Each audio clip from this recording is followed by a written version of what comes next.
Desde el primer momento en que sostuve a Talia en mis brazos, húmeda de frescura y envuelta en un llanto que me destrozó de la mejor manera, hice 2 promesas silenciosas.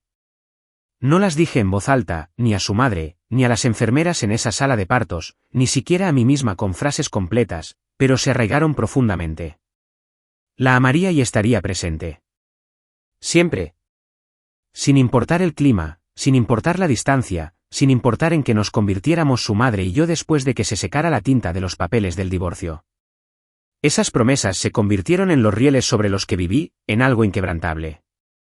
Y de alguna manera, en medio de los complicados horarios de custodia, los fines de semana apretados y las vacaciones solitarias, los cumplí. Estuve presente cuando perdió su primer diente.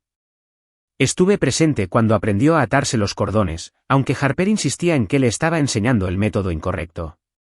Conduje bajo tormentas de nieve solo para llegar a sus representaciones navideñas, incluso cuando tuve que sentarme en la última fila junto al cubo de la fregona del conserje. Le agarré la mano después de que le sacaran las muelas del juicio y me quedé despierto hasta tarde revisando sus ensayos para la solicitud de ingreso a la universidad. Conocía su pedido de Starbucks mejor que el mío. Incluso cuando Harper se volvió a casar y Malcolm entró en escena, me mantuve firme y me presenté. No hubo competencia. No intenté competir. No lo necesitaba. Era su padre. Así que, cuando Talia se comprometió, me llamó primero. Ni Harper. Ni Malcolm. Yo. Todavía recuerdo el sonido de su voz resonando por el teléfono, una mezcla de alegría y nervios. Papá, dijo. Necesito tu ayuda para planear la boda. Dije que sí antes de que terminara la frase. No se trataba del dinero. Era la invitación a participar, a ser visto. No me pidió chequera. Me pidió mi presencia. Eso significó algo para mí. ¿El lugar? Me encargué yo. Recorrí 5 locales y reservé el que le encantó incluso antes de que entrara. ¿Y el catering? Yo me encargué. Pedí los favores, probé los menús, negocié el precio y agregué una mesa de postres con forma de carrusel, solo porque recordaba cuánto le encantaban de niña. Y cada vez que me agradecía con esa amplia sonrisa suya, esa que se elevaba como la mía, me sentía plena. Útil. Completo. No se trataba solo de planear una boda. Se trataba de formar parte de su vida de una manera que se sintiera sólida. Permanente.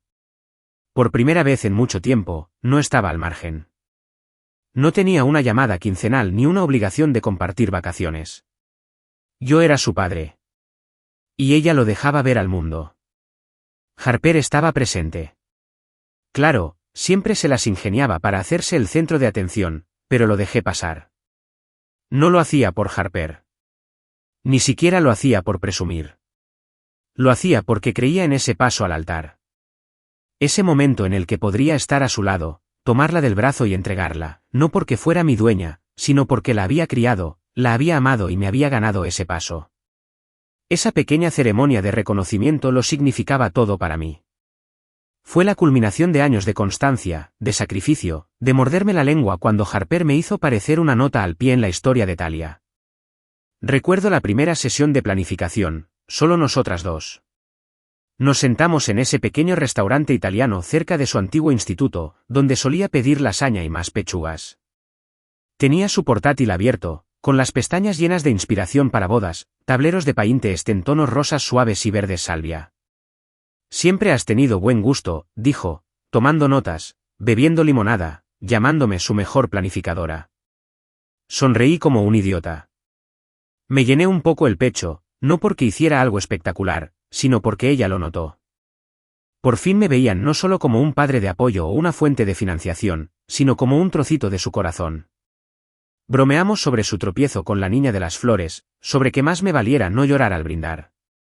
Me prometió que sería el primer baile padre-hija, pasara lo que pasara.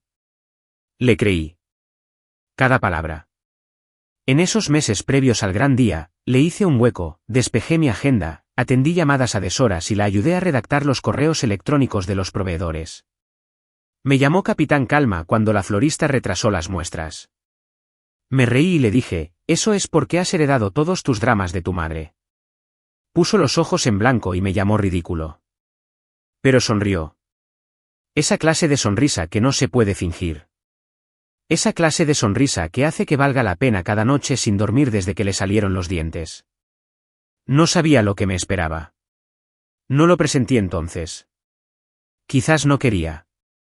Quizás estaba demasiado absorto en la ilusión de que el amor y la constancia finalmente serían suficientes. Incluso me compré un traje nuevo. Azul marino, a medida. Elegí la corbata que, según ella, resaltaba el verde de mis ojos.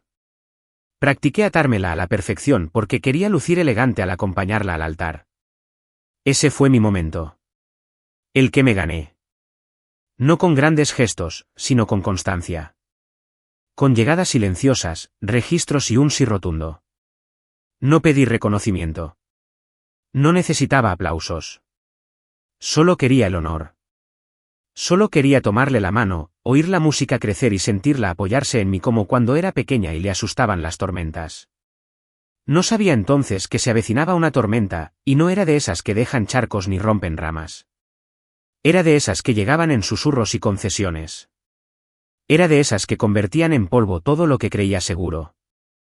Pero en ese momento, en esa cena, durante esos meses de planes y risas compartidas, creí en la promesa que me hice hace mucho tiempo. Te amaré. Y me presentaré. Nunca pensé que tendría que elegir entre los dos. Harper siempre tenía una forma de meterse en la cabeza de la gente. Ese era su don, su arma, su juego. No gritaba. No confrontó.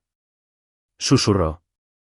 Y cuando susurró, la gente se inclinó sin darse cuenta de que les estaban arrancando la columna.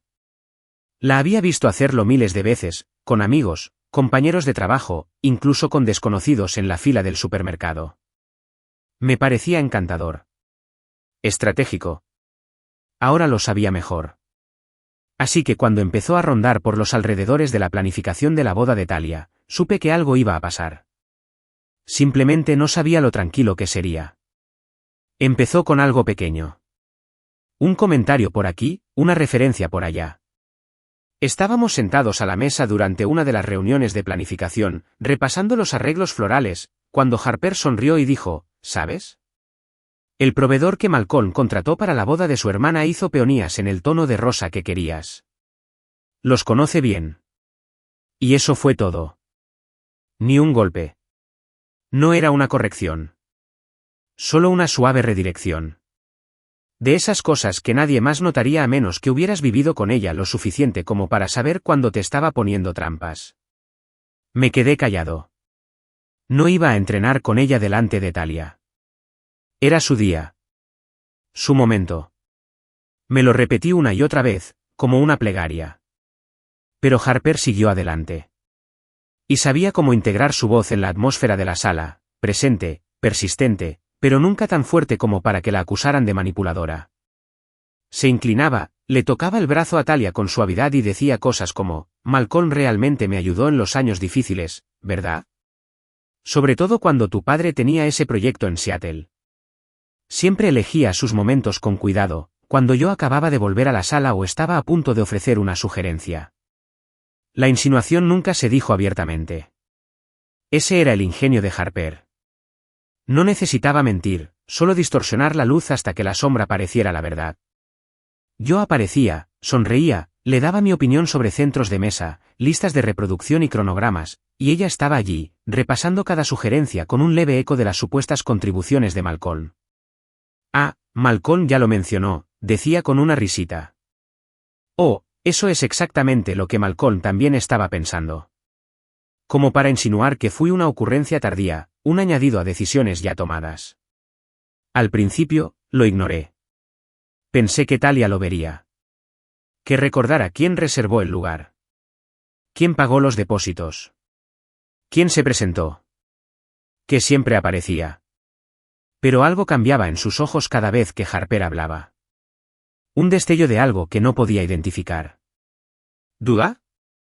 ¿Culpa? ¿O era solo agotamiento? Estábamos a 3 semanas de la boda cuando realmente empecé a sentirlo. El cambio. Talia me llamaba cada 2 días con novedades, decisiones, pánicos inesperados sobre las texturas de las servilletas o los colores de las sillas. ¿Y ahora? Pasaban los días. Y entonces, un mensaje corto: oye, papá, ¿mamá dijo que te va bien con el pastelero? Sí, lo era. Ya había pagado el depósito. Pero ese no era el punto. Era que ella lo estaba consultando con Harper antes de consultarme a mí. Como si fuera un refuerzo. Una cuenta bancaria. Un buen soldado. Harper incluso empezó a asistir a las reuniones de proveedores sin mí. Aparecía en una catá programada solo para descubrir que la habían cambiado.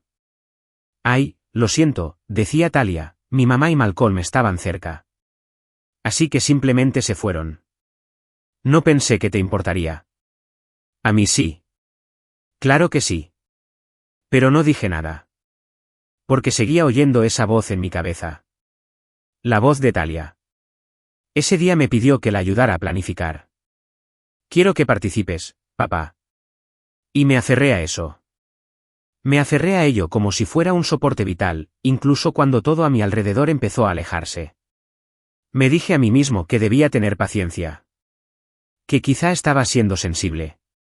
Que quizá Harper no intentaba marginarme. Quizá Malcolm solo me ayudaba. Quizás así era la crianza compartida cuando había mucho en juego y los focos estaban puestos. Pero en el fondo, yo sabía más. Conocía a Harper. Y conocía esa sonrisa que lucía cuando ganaba, tensa, educada, satisfecha. La tenía puesta cada vez que entraba en una habitación que acababa de dejar. Y cada vez que intentaba mencionarlo con Talia, ella lo ignoraba con un gesto. Papá, por favor, no hagas de esto un problema. Solo quiero que la boda salga bien. Ambos importan. Esa palabra, ambos, me quemó más que me calmó. Luego vino el plano de asientos del ensayo. Noté algo extraño. Mi nombre estaba allí, pero no junto al de Talia para la procesión. El de Malcolm sí. No dije nada de inmediato. Pensé que quizá era un error. Quizá el planificador no lo sabía. Quizá era solo un marcador. Pero me molestaba. Y Harper lo notó. Siempre lo notaba. Esa noche, se acercó al coche mientras yo ayudaba a cargar unos regalos en el maletero. Se apoyó en el chasis como si fuéramos viejas amigas, como si no hubiéramos pasado años discutiendo y reprochándonos cosas. Has hecho mucho, ¿sabes?, dijo. Realmente dio un paso al frente. Y sé que Talia lo agradece. Asentí, sin estar seguro de qué perspectiva estaba tomando. Entonces ladeó la cabeza. Pero algunos momentos, algunos roles, cambian. Malcolm ha estado ahí de maneras que tú no. Emocionalmente. Constantemente. No lo tomes como algo personal. En ese momento lo supe. No se trataba de vendedores de pasteles ni de flores. Se trataba de reescribir la narrativa. Sobre mi traslado de presencia a un segundo plano. Me estaban dirigiendo. Y peor aún, Talia no parecía darse cuenta. O quizás sí. Y simplemente no quería admitirlo. Llegué a casa esa noche y me senté en el borde de la cama un buen rato. El silencio era fuerte. Tenía las manos aún pegajosas por la cinta adhesiva y la purpurina de las bolsas de regalos. Y solo podía pensar en la promesa que le hice cuando nació. ¿Qué me presentaría? Siempre. Pero nadie te dice qué hacer cuando presentarse deja de ser suficiente. Trajo la botella como si fuera una ofrenda de paz. Pero yo sabía que no era así. No llevas a Rolo a casa de tu padre un jueves por la noche a menos que quieras ablandar algo picante. Abrí la puerta, y allí estaba ella, Talia, mi hija, mi sombra, mi corazón. Llevaba la chaqueta colgada del brazo, una media sonrisa nerviosa en los labios y una mirada que no podía fijarse en la mía más de 3 segundos seguidos. Hola, papá, dijo. Me hice a un lado, y ella entró como si no quisiera, como si el aire de la habitación ya cargara con las palabras que no quería decir. Nos sentamos en la sala. Abrieron el vino y sirvieron las copas. Fingí no sentir el cambio, pero se interpuso entre nosotros como una tercera persona, más grande que el sofá, más pesada que el merlot. Qué rico, dije, haciendo girar la copa. Ella asintió demasiado rápido.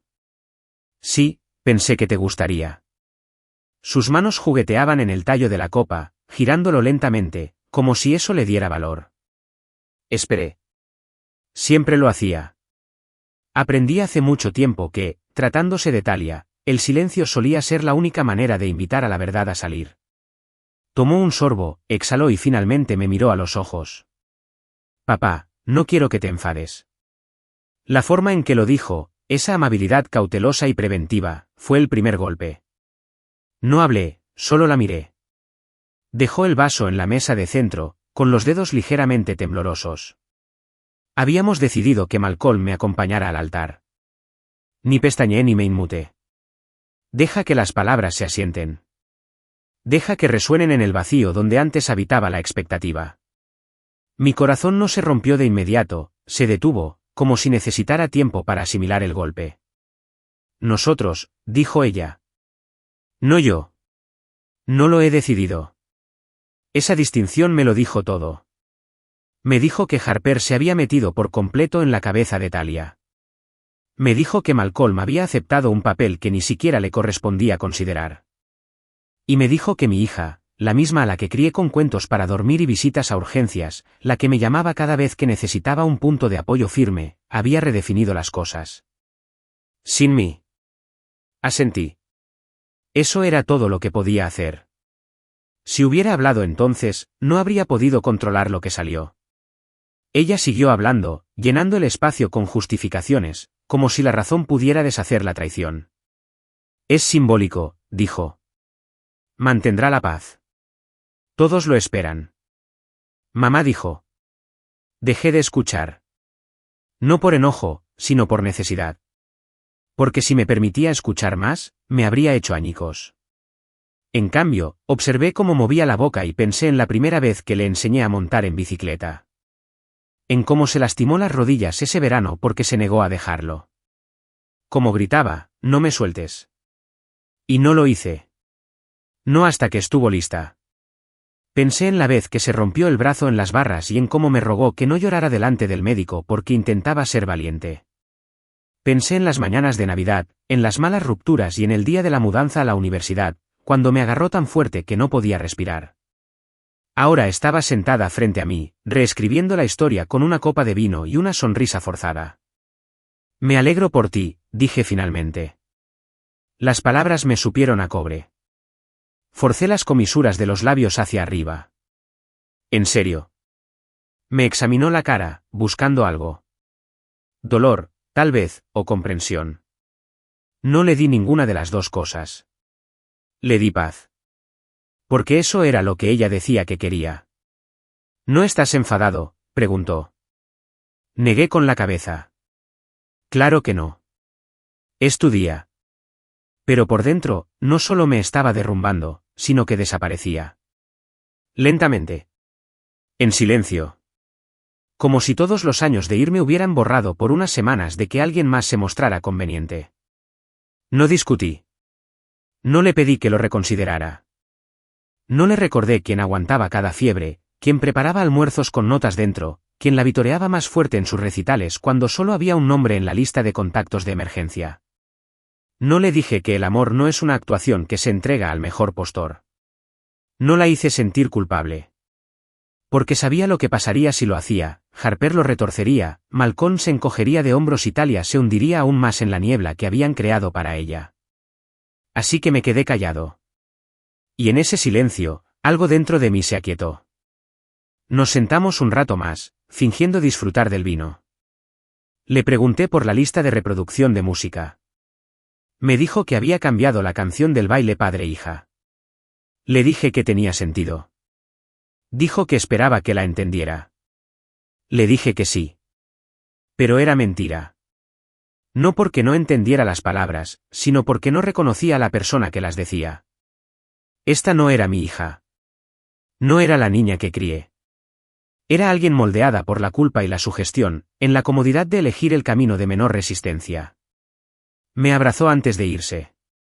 Fue incómodo. Tenía los brazos sueltos, inseguros.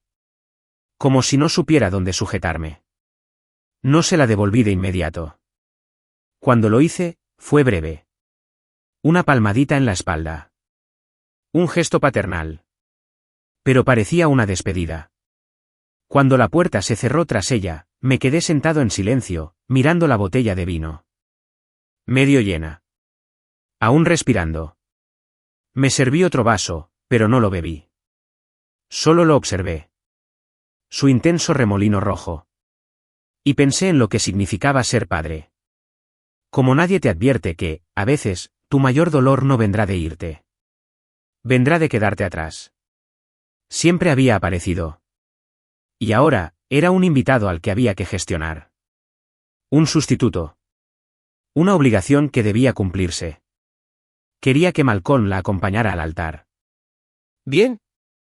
Esa fue su decisión. Pero ese día, mientras estaba sentado allí, algo cambió. Me di cuenta de que ya no era padre, no como antes. Ya no era el centro de atención. Ya no me necesitaban. Ya no era el hombre en quien se apoyaba cuando el mundo se tambaleaba. Yo era el hombre al que ella agradecía cortésmente y mantenía a distancia. Esa noche, dejé de ser su ancla. Esa noche, me convertí en una nota al pie. Ella seguía llamando. Seguía usando mi nombre como si significara algo. Hola, papá. Me lo decía por teléfono, con naturalidad y naturalidad, como si nada hubiera cambiado, como si no le hubiera cedido mi puesto, el puesto que me había ganado con cada año de presencia, a otra persona. Respondía. Siempre lo hacía. Pero empecé a notar que sus llamadas sonaban diferentes ahora. Más suaves, más cuidadas. Ya no llamaba para escuchar mis pensamientos. Llamaba para confirmar la logística. Colores de servilletas. Soportes para pasteles. Me enviaba fotos de arreglos florales y preguntaba, ¿cuál se ve más elegante? Como si yo todavía estuviera en la mesa, como si todavía formara parte de todo. Pero no era así. Estaba fuera del cristal, empañando mi aliento, fingiendo no notar el frío. ¿Lo peor? Que usó mi tarjeta. Me dolió más de lo que esperaba. Vi cómo los cargos llegaban como oleadas. Boutiques con nombres que no reconocía, facturas de estilistas, decoradores y una prueba de maquillaje que costó más que la primera cuota del coche. No la cancelé. No entonces.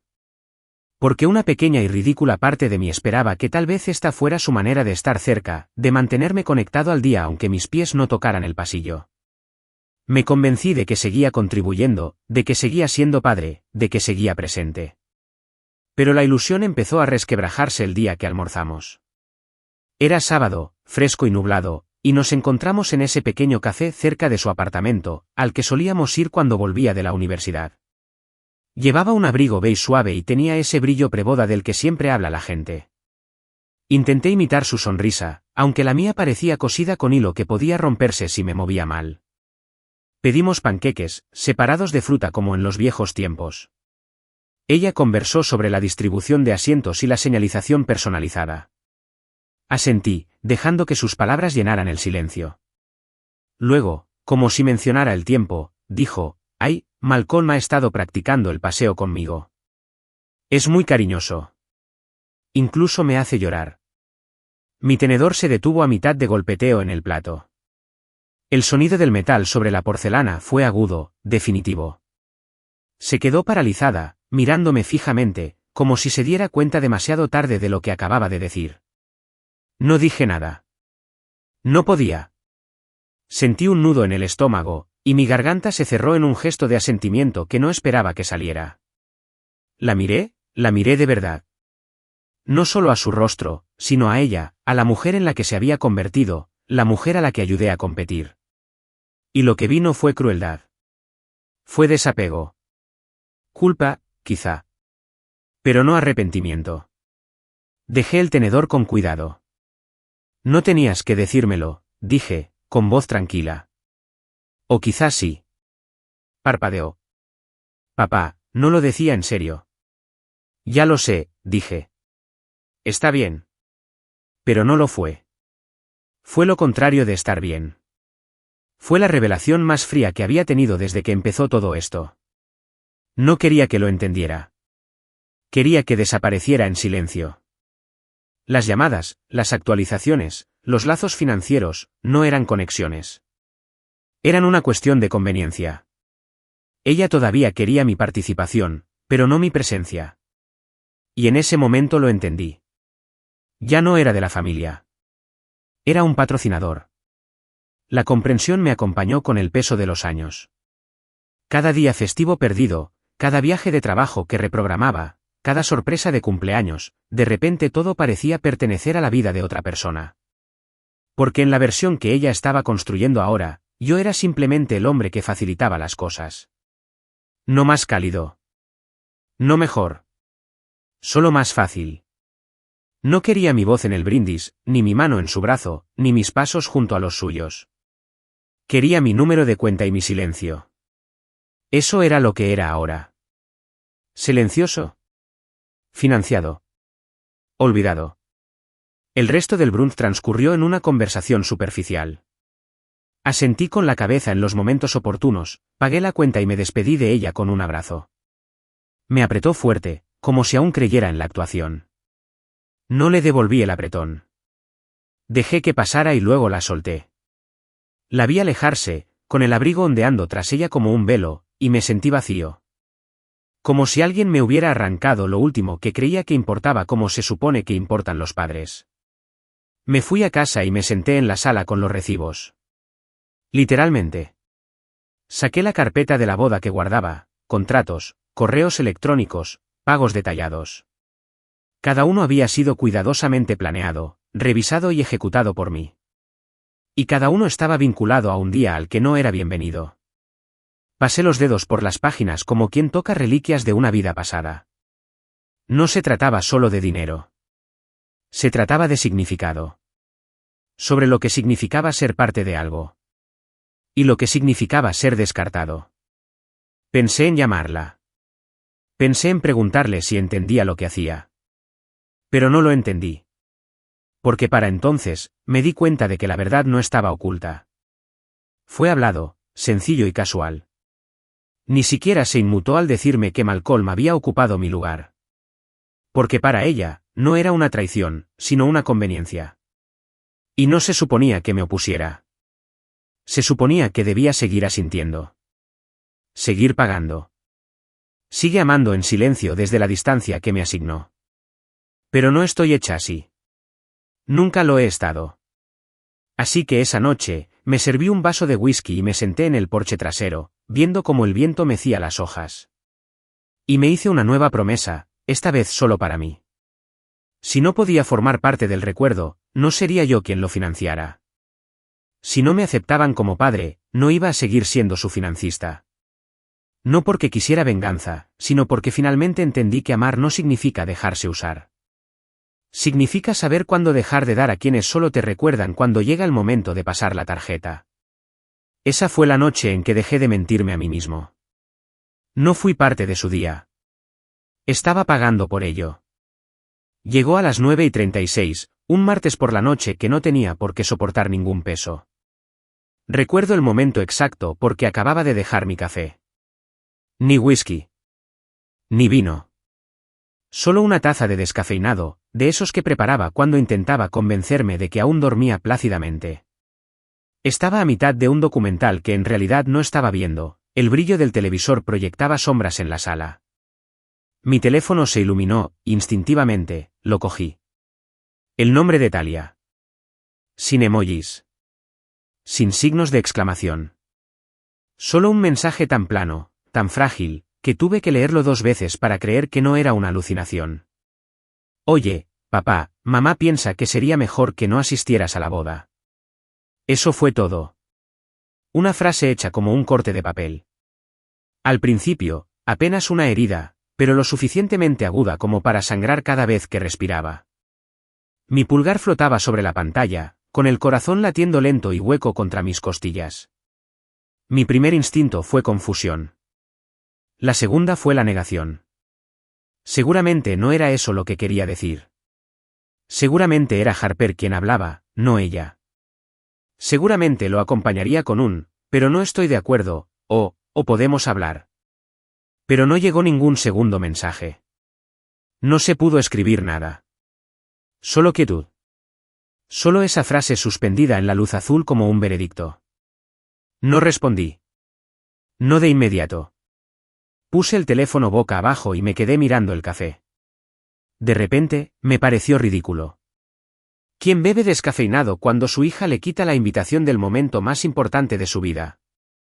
¿Quién se sienta en pantuflas a ver documentales mientras su título de padre es borrado silenciosamente en tiempo real? Intenté levantarme, pero mis piernas no querían. No estaba paralizado. Solo aturdido. Como si alguien hubiera metido la mano en mi interior y hubiera desconectado la parte de mí que sabía cómo reaccionar. Pasaron los minutos. Quizás horas. No lo sé. Volví a levantar el teléfono y releí el mensaje. Palabra por palabra. Apagué la tele. Me quedé allí sentada, escuchando el suave zumbido del refrigerador y el leve crujido de la casa al asentarse, pensando en lo absurdo de todo. Había planeado esta boda. Lo pagó. Respondió llamadas a medianoche cuando entró en pánico por los vendedores. Asistió a las catas. Dio opiniones. Se retractó cuando le preguntaron.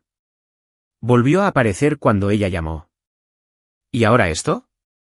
¿Un exilio digital? ¿Una sola frase escrita como si me hubieran dado de baja de una lista de correo? No dormí esa noche. Me quedé en la cama, mirando al techo, con el mensaje reproduciéndose sin parar. La frase me mató. Mamá piensa. No, yo pienso. No, yo siento.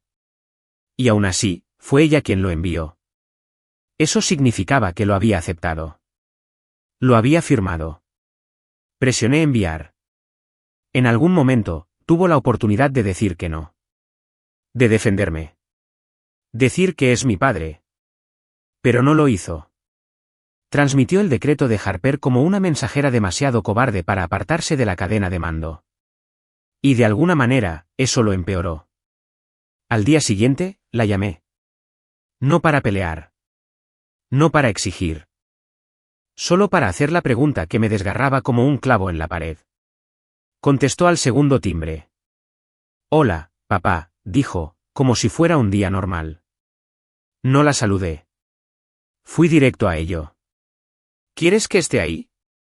Silencio. Al otro lado, la oí jadear.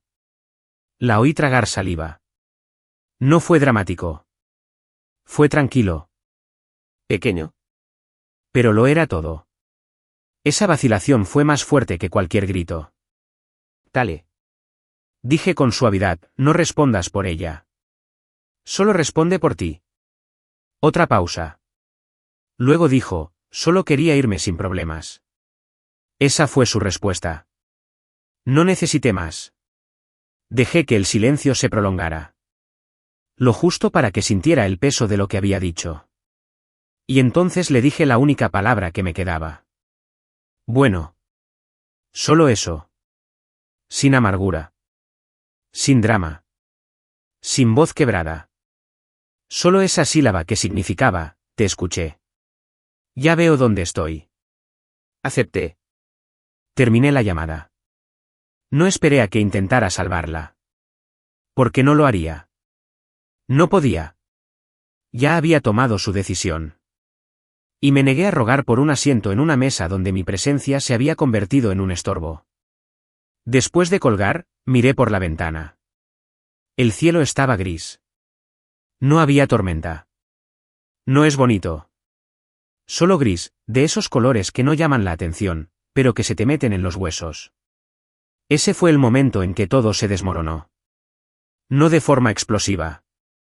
Ni con gritos, ni platos rotos, ni despedidas dramáticas. Simplemente en silencio. Como si tiraran del hilo de un suéter que usabas a diario hasta que se deshiciera en tus manos. Volví a sentarme a la mesa y miré a mi alrededor. Todo seguía en su lugar.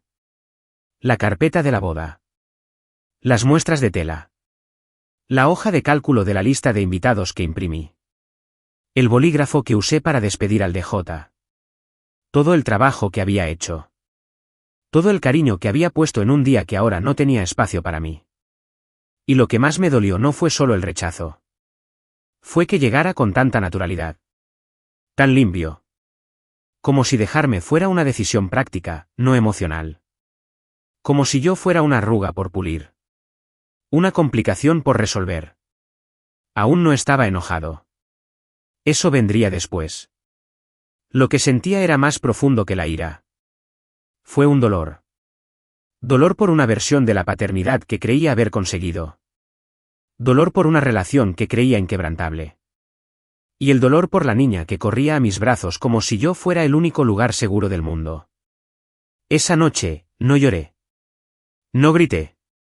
Simplemente me senté con la verdad. Una verdad dura y amarga que no pedía validación. No merecía esto. No después de todo. Pero la vida no siempre nos da lo que merecemos. A veces simplemente te regala una noche de martes tranquila y un mensaje que reescribe por completo tu papel en la vida de tu hijo. Y lo único que puedes hacer es susurrar, vale. Me desperté a la mañana siguiente sabiendo exactamente lo que tenía que hacer. Sin ira. Ni siquiera con tristeza. Solo con verdad. Una verdad fría e innegable que se me metió en los huesos como la escarcha del invierno. De esas que ya no hacen preguntas ni buscan resquicios. Me habían pedido que no fuera a la boda de mi hija. No fue un primo lejano ni un amigo desconocido. Pero por la propia Talia. A través del silencio. A través de la vacilación. Esa frase nunca la olvidaría. Solo quería que todo saliera bien. Ahora lo entendía. Suave significaba silencioso. Suave significaba ausente. Suave significaba yo. Ni cerca de su pasillo. Sus fotos. Su historia. Preparé café. Fuerte. Sin crema. Sin azúcar. Solo negro. Como el ánimo que siento en el pecho. Entonces entré en mi oficina y abrí el cajón donde guardaba la carpeta de bodas. La que había ido armando página a página desde el día en que me pidió ayuda. La dejé sobre el escritorio, la abrí y me quedé mirando los contratos que había firmado. Mi nombre estaba en todos. El lugar. El catering. El DJ. La florista. El alquiler de la carpa para la recepción al aire libre. Las luces. La mantelería. Los menús de cena con monogramas. Mi firma. Mi dinero. Mi esfuerzo. Todo porque ella me lo pidió. Todo porque la amaba. Todo porque creía que pertenecía allí. Pero el amor no requiere silencio. Y no iba a financiar un evento al que no me acogían. Empecé por el lugar. Llamé a la coordinadora y le dije que quería cancelar la reserva en River Hollow Estate para el 22 de junio. Hizo una pausa, visiblemente sorprendida. Señor, es la boda de su hija, ¿verdad? Ya estamos en el plazo de pago final. Le dije que estaba al tanto. Le dije que no asistiría. Empezó a hacer preguntas que no le incumbían, pero la interrumpí cortésmente. La reserva estaba a mi nombre. El pago se realizó desde mi cuenta. Por favor, proceda con la cancelación. Tartamudeó algo sobre cargos por pagos atrasados y políticas. Ni me inmuté. Envíame la factura final. Yo me encargo. Después llegó el catering. Una empresa que a Talia le encantaba. De la granja a la mesa, menú a medida, ingredientes artesanales. Me había reunido con ellos 3 veces, probé cada plato y añadí extras para complacer a los vegetarianos. Señor, ¿es broma?, preguntó el gerente cuando llamé. Para nada, dije. Ya no me corresponde apoyar el evento. Intentaron rescatarlo, ofreciendo opciones reducidas o presupuestos revisados. Me negué. No asistiré. No pagaré. Mucha suerte encontrando un nuevo cliente. El siguiente fue la floristería. Luego, el alquiler de la carpa. Luego, el DJ, el diseñador de iluminación, la papelería que imprimió las tarjetas de mesa con relieve dorado y las notas de agradecimiento a juego. Uno a uno, fui deshaciendo los hilos. No había rabia en mi voz. Sin veneno. Solo la calma que llega tras una decisión final. Cuando cancelé el cuarteto de cuerda, la mujer del teléfono, creo que se llamaba Marie, me preguntó con dulzura, ¿está todo bien? No supe qué responder. Así que no lo hice. Solo dije, por favor, envíame un correo de confirmación. Cerré la carpeta cuando se hizo la última llamada. Había un montón de avisos de cancelación en mi bandeja de entrada, un lío de términos de reembolso, penalizaciones por retraso y logística de devolución. No me importó. No cancelé para perjudicarla. Cancelé porque la claridad había llegado, y la claridad exigía acción. No estaba siendo mezquina. No estaba castigando. Estaba corrigiendo algo que había ido demasiado lejos. Si ya no me invitaban como padre, no seguiría siendo cartera. No publiqué nada al respecto. No despotricé. No llamé a Harper ni le dejé mensajes de voz enojados a Talia. No hacía falta. No se trataba de teatralidad. Se trataba de límites. Y por primera vez en mucho tiempo, por fin encontré los míos.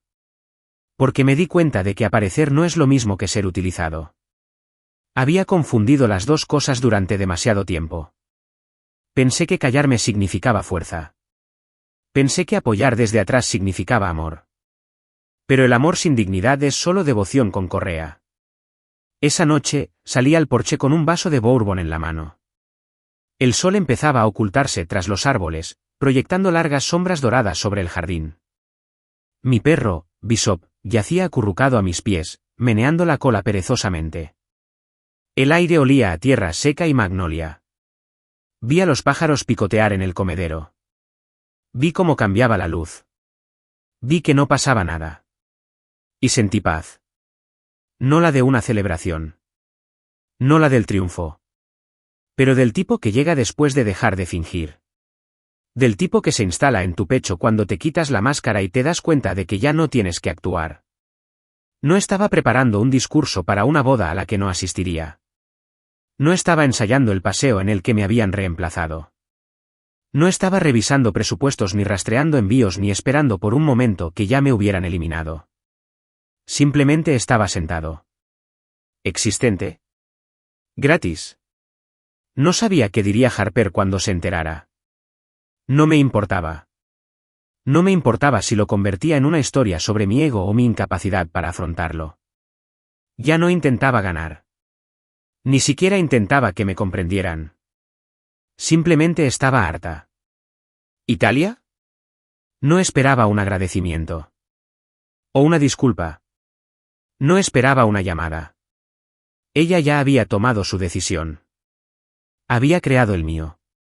Imaginé que el silencio entre nosotros se alargaría, como una cuerda deshilachada. Pero había dejado de aferrarme a él. Esa era la diferencia.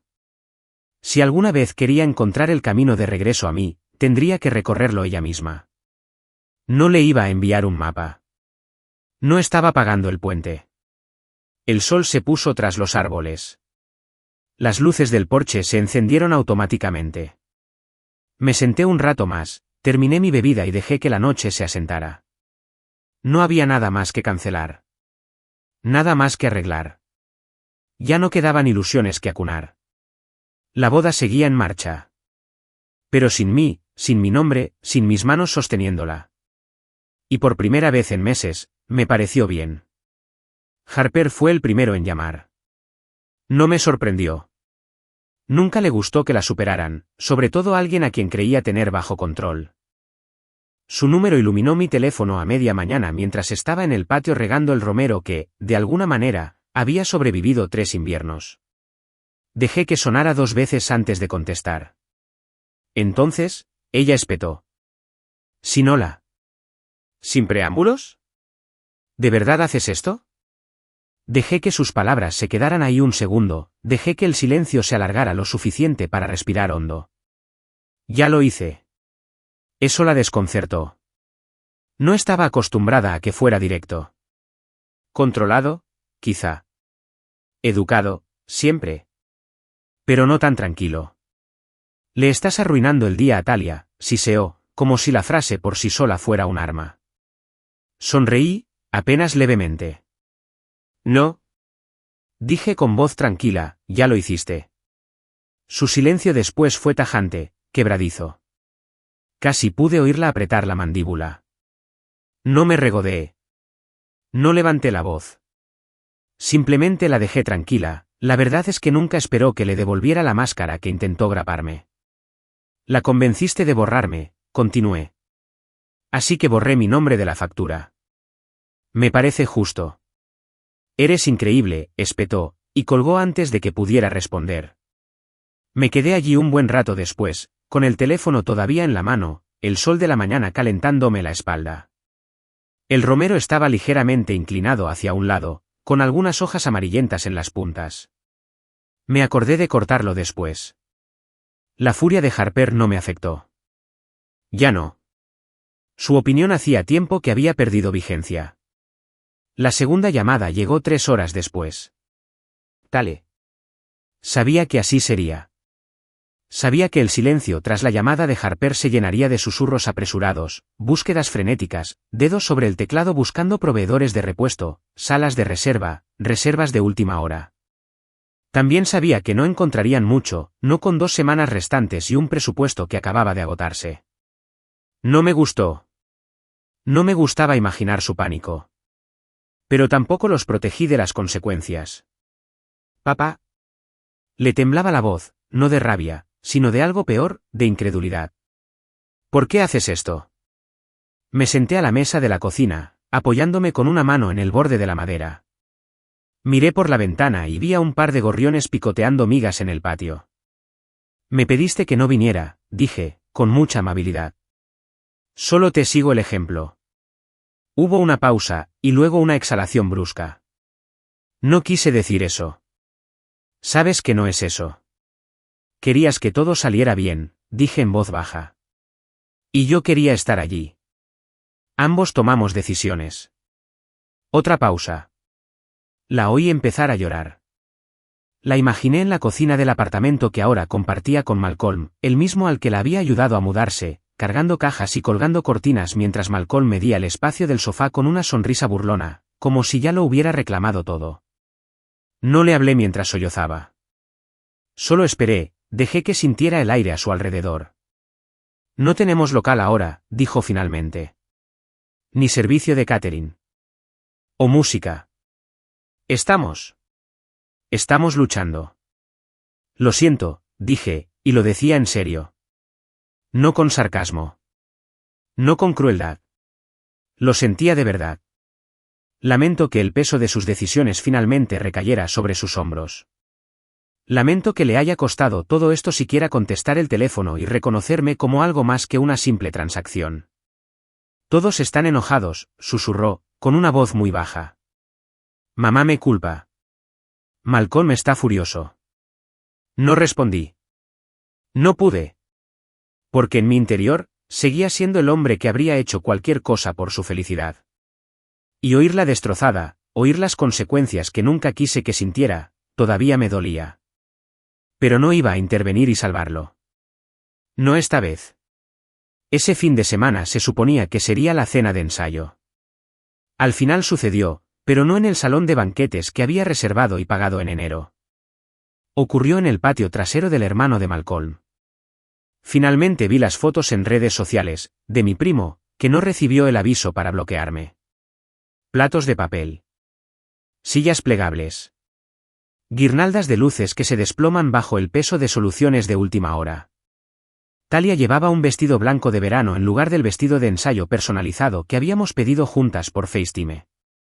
Su sonrisa no le llegó a los ojos. No publiqué nada. No hice ningún comentario. No me puse en contacto. Ese sábado por la noche, mientras repartían ensalada de papas comprada bajo una lona descuidada, yo estaba en el porche de mi casa. Mismo sitio. Pieza distinta. Cerveza en mano. Bishop se acurrucó a mi lado, roncando con la nariz bajo la pata. La parrilla estaba detrás de mí, un filete al punto, con una guarnición de patatas al romero, recién cortadas del arbusto. La voz de Harper me había interrumpido días antes.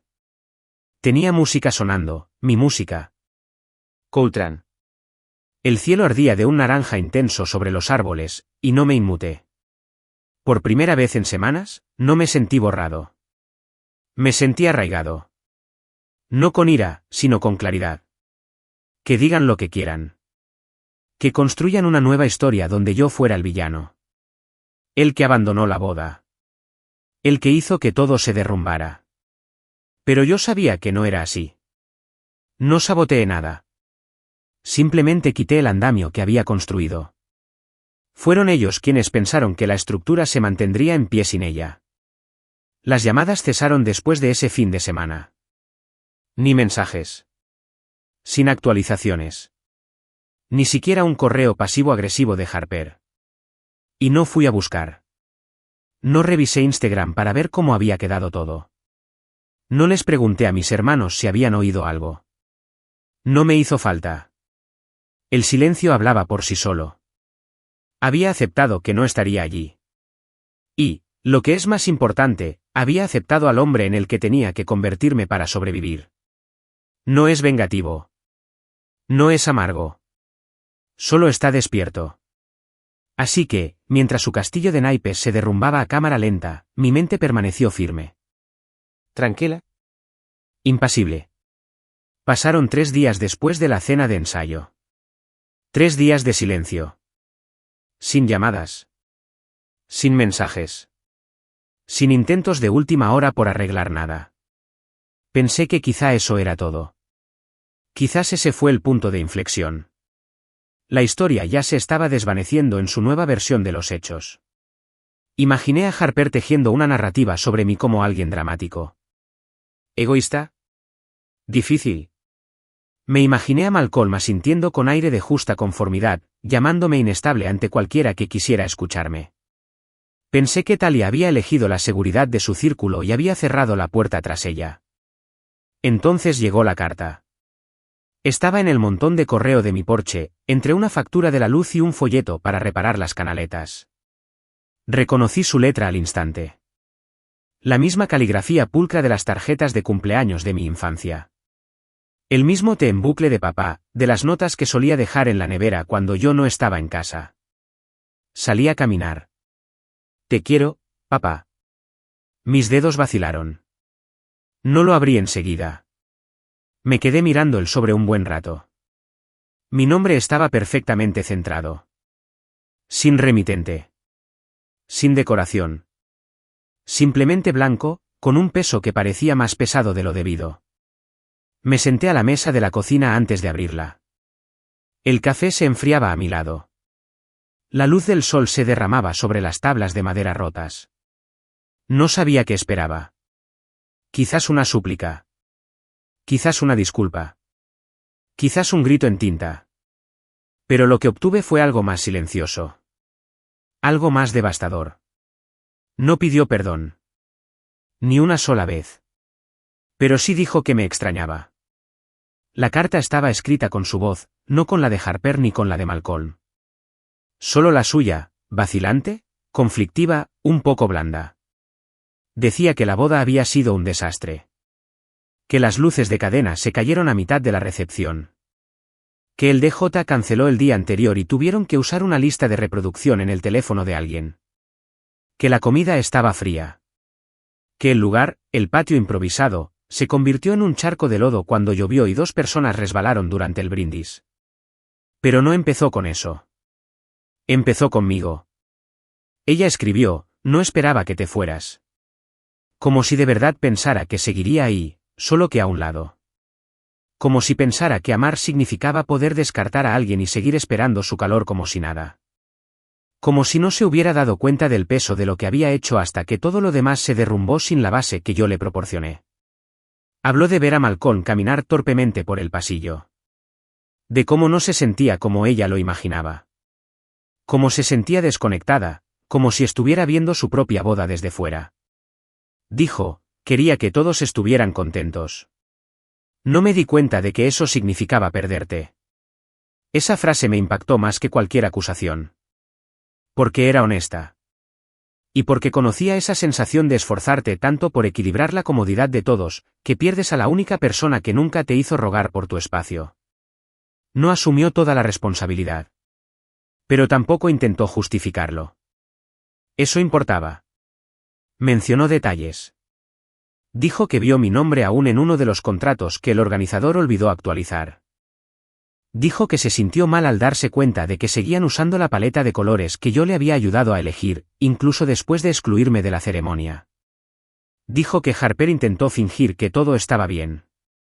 Y ella la dejó. Por un rato. Luego escribió, no sé cómo solucionar esto. O si siquiera puedo. Esa fue la parte que me hizo doblar la carta y quedarme ahí sentada. Las manos apoyadas sobre él como si fuera a incendiarse si me muevo demasiado rápido. No porque pidiera perdón. No lo hizo. No porque pusiera excusas. Tampoco lo hizo. Sino porque, por primera vez desde aquel horrible mensaje del martes por la noche, escuché algo real de ella. Arrepentimiento. No cumplimiento. No obligación. Solo un arrepentimiento silencioso y doloroso. Y aún así, no había lágrimas en mí. Tampoco furia. Solo silencio. Porque cuando amas a alguien tan profundamente, el dolor no siempre se escucha con claridad. A veces simplemente te acompaña como una vieja herida, familiar, sorda, grabada en la piel. No me apresuré a responder. Llevé la carta conmigo por toda la casa el resto del día, guardada en un libro, doblada en el bolsillo y colocada sobre la encimera como si estuviera vigilando. La releí 2 veces antes de acostarme. En ambas ocasiones, pensé en aquella niña de calcetines desparejados que se metía en mi cama durante las tormentas y me susurraba, solo quería estar cerca de ti. Y ahora aquí estaba, mayor, casada, cabalgando desde el centro de una tormenta que ella misma ayudó a crear, sin saber cómo volver a la tranquilidad que una vez conoció en mi presencia. No se había disculpado. Pero ella había llegado. Y eso significaba algo. Aún así, no le respondí de inmediato. No porque la estuviera castigando. Sino porque necesitaba saber qué clase de amor me quedaba por ofrecer y en qué condiciones. Necesitaba estar seguro de que si volvía a abrir la puerta, no sería solo para retomar el mismo silencio que nos trajo hasta aquí. No volvería a ser la opción fácil. El plan de contingencia. El padre de fondo. Esa noche, dejé la carta en la mesita de noche a mi lado y apagué la luz. No soñé. Simplemente dormí. Y por primera vez desde que empezó el desenlace, no sentía inquietud. Porque aunque la herida aún estaba fresca, aunque la distancia persistía, algo había cambiado de nuevo. No lo suficiente como para traerme de vuelta al altar, pero tal vez lo suficiente como para recordarle quién siempre había caminado a su lado. Incluso cuando decidió apartar la mirada. Esperé 3 días antes de responderle. No por mezquindad. No para darle una lección. Esperé porque necesitaba que mis manos dejaran de temblar al ver su letra. Necesitaba que mis pensamientos surgieran de la claridad, no del dolor. Y necesitaba la versión de mí mismo que se sentara a escribir esto para ser un hombre con el que pudiera vivir. No un padre rogando por un asiento. No un hombre acorralado por la decepción. Pero alguien que la amara lo suficiente como para ser honesto. Y, finalmente, lo suficientemente honesto como para amarse a sí mismo también. Elegí el mismo tipo de papelería blanca y sencilla que ella había usado. Nada de papel elegante. Nada de cursiva dramática. Solo tinta negra y la verdad. Empecé como siempre cuando le escribía. Hola, pequeña. 2 palabras que llevaban años dentro. ¿Tiritas? Tacos de fútbol. Llamadas nocturnas desde la residencia. Ella seguía siendo mi hija. Eso no había cambiado. Pero todo lo demás sí. Le dije que había recibido su carta. Que la había leído más de una vez. Que estuvo a mi lado durante días, cuidadosamente doblada, como esperando a que encontrara la versión correcta de mí misma para responder. Le dije que agradecía que me contactara. Que le creí cuando dijo que me extrañaba. No le escribí para hacerla sentir peor. No lo llené de culpa. Simplemente hablé con franqueza, como siempre lo hacía cuando estábamos solos y el mundo estaba en silencio. Entonces le dije lo que nunca le había dicho, ni durante la planificación, ni durante el silencio, ni cuando el mensaje llegó como una cuchilla en la oscuridad. Te amo, escribí. Pero amar no significa desaparecer. Era la verdad más simple que tenía. Le dije que entendía por qué tomó las decisiones que tomó. Que se sentía atraída por todos lados, intentando hacer las paces donde nadie debería habérselo pedido. Que Harper siempre había sido hábil para presentar el caos como estabilidad. Que Malcolm se había colado entre los demás, ofreciendo soluciones que parecían cariño, pero que eran más bien de control. Pero nada de eso justificaba cómo me trataban. No porque necesitara protagonismo, sino porque ya me había ganado mi lugar. Y entonces me borraron, silenciosa y eficazmente. Le recordé cosas. No para avergonzarla. No para hacerla sentir insignificante. Pero porque a veces el recuerdo es la única prueba que tienes de que algo fue real. Le conté sobre la tormenta de nieve cuando tenía 7 años, cuando conduje 4 horas solo para recogerla temprano de Harper's porque se había ido la luz y le tenía miedo a la oscuridad. Le conté de las clases de piano que asistí todos los martes durante 3 años, incluso cuando odiaba practicar, incluso cuando lloraba de camino a casa en coche. Le conté del estacionamiento frente a su instituto donde solía esperar en el coche porque decía que se sentía más segura sabiendo que estaba cerca, incluso cuando fingía no verme cuando pasaban sus amigos. No aparecía por obligación, escribí. Aparecí porque te amaba. Porque eso fue lo que prometí. Dejé que las palabras se asentaran en la página, sin adornos. No mencioné el dinero. No mencioné los contratos cancelados ni las horas que pasé buscando el tono marfil perfecto para sus invitaciones. Porque no se trataba de eso. Nunca lo había sido. Se trataba de algo más profundo. Algo invisible pero vital. La base de todo entre nosotros. Confianza. Respeto. Un lugar en la mesa que no debería haber tenido precio. Le dije que tenía derecho a construir su vida como quisiera. A elegir la paz. Elegir a Malcolm. Elegir la distancia, incluso. Pero yo no iba a ser la figura de fondo que ella pudiera editar según quien la mirara. Ganaría más que eso. No con grandes gestos, sino con constancia. Con presencia. Por ser la persona que nunca le pidió que se encogiera. No te perseguiré, escribí. No rogaré que me toleren. Te amo. Pero también me amo a mí mismo. Y lo decía en serio. Cada palabra. Durante demasiado tiempo, había medido mi valor como padre por mi capacidad de soportar. Por la frecuencia con la que podía estar presente, incluso cuando dolía. Pero ahora me di cuenta de que la resistencia sin límites no es amor, es martirio. Y eso no construye relaciones. Solo acalla la hemorragia. No le dije qué hacer. No le pedí que arreglara nada. No le exigí una llamada, una disculpa ni una sesión de terapia familiar. Le dije que la puerta no estaba cerrada con llave, pero que tampoco estaba abierta del todo. Estaba en un punto intermedio. Y que tendría que decidir si quería cruzarla. Terminé la carta como solía despedirme cuando me escribía notas desde el campamento o me mandaba mensajes a altas horas de la noche desde la residencia universitaria. Siempre aquí. Siempre tu papá. Luego cerré el sobre. Sin remitente. Solo mi nombre en una esquina. Esa tarde fui a la oficina de correos en coche. Entré despacio, me puse en la fila y sentí la carta en el bolsillo de mi abrigo como si estuviera viva. Cuando se la entregué al empleado, no sentí alivio. No sentí pena. Simplemente me sentía, aún, como se siente un árbol después de que pasa una tormenta y solo quedan ramas caídas y el sonido del viento. De vuelta en casa, me senté de nuevo en el porche, con el obispo a mis pies. Había empezado a lloviznar ligeramente, suave e inofensiva, lo justo para salpicar la barandilla de plata. No miré el móvil. No esperé respuesta. No se trataba de obtener una respuesta.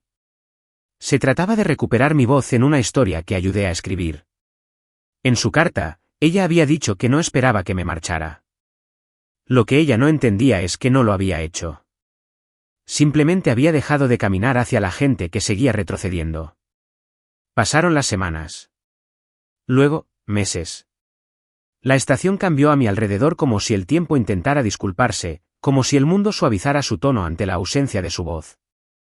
Al principio, miraba mi teléfono cada mañana por costumbre, esperando, deseando, imaginando que su nombre parpadearía en la pantalla.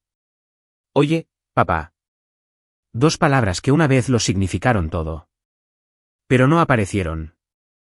Ni por la mañana. Ni por la noche. Ni cuando llegó su cumpleaños. Ni siquiera en la mía. El silencio, antes agudo, se atenuó hasta convertirse en algo casi familiar. No más tranquilo, sino más silencioso. Dejé de tocarlo como si fuera una herida y empecé a pasar junto a él como si fuera una vieja fotografía en la pared, todavía allí, todavía parte de la historia, pero ya sin reclamar espacio en el presente.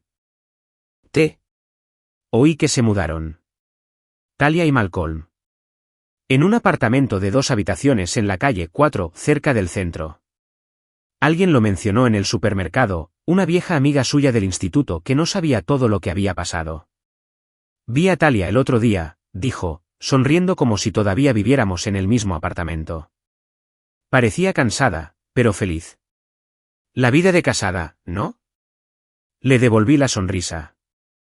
Asentí como si no sintiera el sabor a ceniza en la garganta. No pregunté detalles. No quería saber de qué color eran las paredes ni si habían colgado fotos de la boda en el pasillo. Una parte de mí sabía que no. No porque intentaran protegerme, sino porque no había nada digno de enmarcar. Ni un paseo por el pasillo. Ni un momento coreografiado padre-hija. Ningún brindis del hombre que la crió. Imaginé su álbum de bodas como un esqueleto, páginas esperando recuerdos que nunca llegaron. Ya no le guardaba rencor. Eso me sorprendió.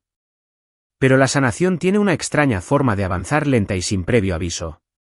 Una mañana, me desperté y no sentí el dolor en el pecho. Una tarde, me crucé con una novia y su padre en la acera, y en lugar de apartar la mirada, les sonreí. Una sonrisa sincera. Una sonrisa cálida. Empecé a leer de nuevo. Empecé a pescar. Me encontré pasando horas en el jardín, con los dedos en la tierra, intentando que florecieran las cosas que antes olvidaba regar. La paz no llegó como un maremoto. Llegó como una marea constante, que regresaba cada día para alisar un poco más la arena. Empecé a hablar con la gente de nuevo. Vecinos. Viejos amigos. No se trata de la boda. No se trata de la carta. Ni siquiera de Talia. Solo de la vida. Tomates. El clima. Los libros que encontré en la tienda de segunda mano. Y no se inmiscuyeron. Simplemente me recibieron como a un hombre que regresa de una larga caminata en la oscuridad. Una mañana conocí a un hombre en el lago, Daniel, viudo, veterano de Vietnam. Pescamos juntos en silencio hasta que un día me preguntó, ¿tienes hijos? Pensé en mentir. Entonces dije, sí, los tengo. Supongo que todavía los tengo. No presionó. Solo asintió como si entendiera. Y tal vez lo entendió. Es extraño cómo una vida puede encogerse y aún así sentirse plena. Yo solía medir la mía por eventos. Por hitos. Por lo siguiente que podía darle. La siguiente manera en que podía ser útil. Ahora lo medía en detalles más pequeños. La luz de la mañana entraba por la ventana de la cocina. El sonido de las patas de los obispos sobre la madera. El olor a lluvia sobre la tierra seca. Una carta de la ciudad recordándome que debía podar los setos. Cosas que no me exigieron ser otra persona. Cosas que no necesitaron que demostrara mi valía. Aún hubo momentos, por supuesto. Unos tranquilos. Unos repentinos. Como el día que encontré la caja de zapatos llena de tarjetas de cumpleaños viejas en el fondo del armario. Las que había hecho de niña, corazones de crayón y dibujos de monigotes, siempre al revés. Me senté en el suelo durante una hora, sosteniendo cada una como una pequeña llama, dejando que el calor me alcanzara sin quemarme. No lloré. No entonces. Ya había llorado en capítulos anteriores. Esto era diferente. Era un recuerdo. Una especie de suave reverencia por el amor que una vez me envolvió como una manta. Nunca respondió a mi carta. Ni con otra. Ni con una llamada. Pero no creo que lo esperara. Algunos puentes no se queman. Simplemente se erosionan. En silencio. Con el tiempo. Hasta que un día, te paras donde antes estaban los tablones y te das cuenta de que ya no puedes ver el otro lado. Pero dejé la puerta sin llave. Todavía lo hago. No lo digo literalmente. Cierro por la noche. Claro. ¿Pero la puerta metafórica? Permanece abierta. Por si acaso. Por si acaso, un día, recuerda al hombre que apareció. El hombre que se quedó mucho después de que todo dejó de ser fácil. El hombre que le dio más que dinero, logística y contratos. El hombre que le dio presencia. El hombre que le dio tiempo. No sé qué clase de padre soy para ella ahora. No puedo controlarlo. Quizás fui yo quien se retrajo. ¿Quién abandonó la boda? Quizás se dice a sí misma que era necesario. Que no tenía elección. Que era demasiado rígido. La gente reescribe las cosas cuando necesita sobrevivir a las consecuencias de sus decisiones. Yo también lo he hecho. Pero también sé lo que le di. Sé lo que defendí. Y, lo que es más importante, sé en qué me negué a convertirme. No me amargué. No me convertí en una historia con moraleja. No me convertí en el padre que rogaba, amenazaba o armaba escándalos. Me convertí en alguien que eligió la dignidad por encima de la desesperación. Alguien que eligió la paz por encima del rendimiento. Y en esa elección, también me convertí en algo más. Volví a ser mía. Es extraño cómo un rol que ocupaste durante décadas puede desaparecer, no en un grito, sino en un susurro.